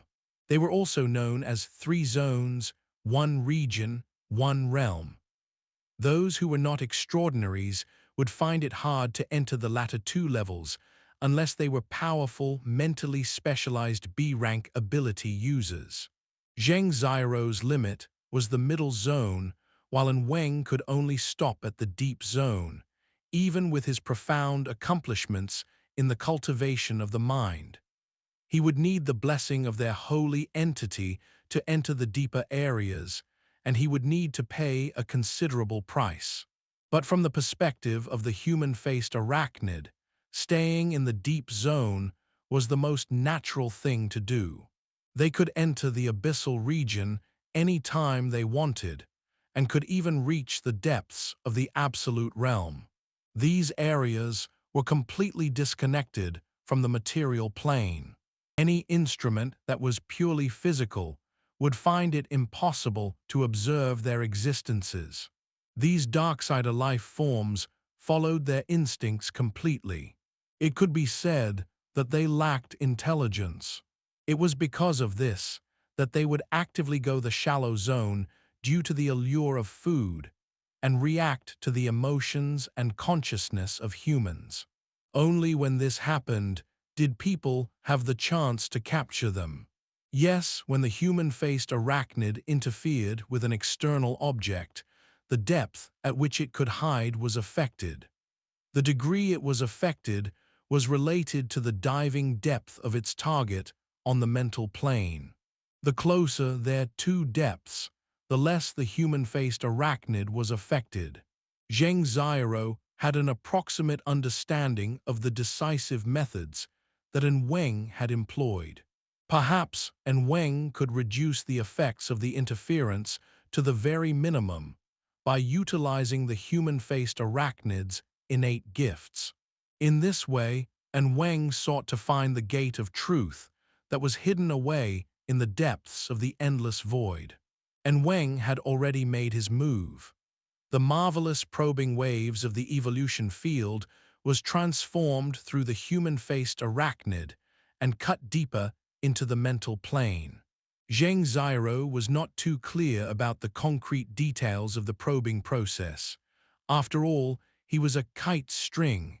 Nonetheless, there was one thing he could not understand at all. Why did Weng need to go look in the mental plane? Was the gate of truth just an illusory spirit? It was within this moment of puzzlement that Weng spontaneously had his thoughts converged with Zheng Xiaoro. What a pity, child. It is impossible for me to pass to you what I am currently experiencing. You don't understand just how interesting this experience is. All I can tell you is that you shouldn't use the popular science-like analogies of the order to guess at the truth. The structure of the mental plane and the way the 2 planes interfere with each other is much more interesting than you can possibly imagine.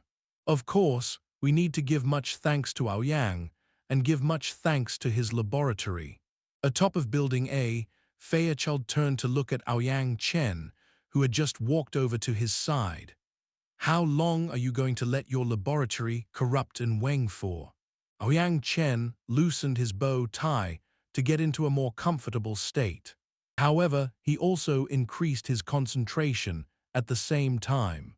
He drew out a drawn breath and said softly, "It is good to reinforce buildings when earthquakes are due, but it is impossible to reinforce a city. We need to have its energy be released, and sometimes we take the initiative to set it off. This is what my laboratory is doing." Fairchild sneered. "You and Weng must chat away at times." "We have in the past." Ouyang Chen did not deny it. He then asked back, "Mr. Fairchild, aren't you going to say something more? I know absolutely nothing about Weng's plans.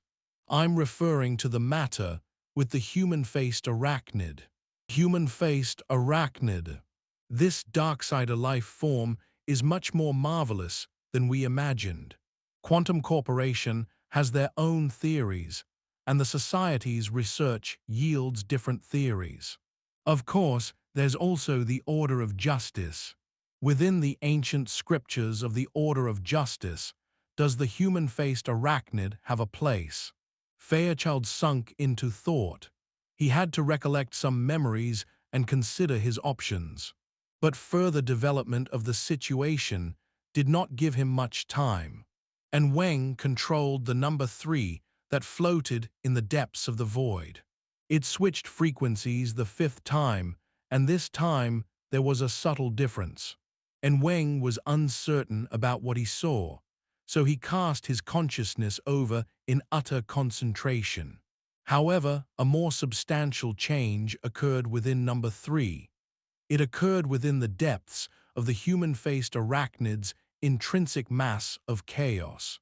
A rattling vibration rang forth that was like the sound of chains shaking. The erratic shaking did not seem to follow any rule, but the sound itself could be perceived and distinguished. It was incompatible with the chaotic nature of the human-faced arachnid. What was perceived was order. That's a wrap for this installment. Thank you all for watching and supporting Lord of the Stories. If you enjoyed this tale, please hit the like button, share it, and subscribe for more amazing stories. You can also explore other series updated daily in our playlists. Have a fantastic day and see you in the next episode.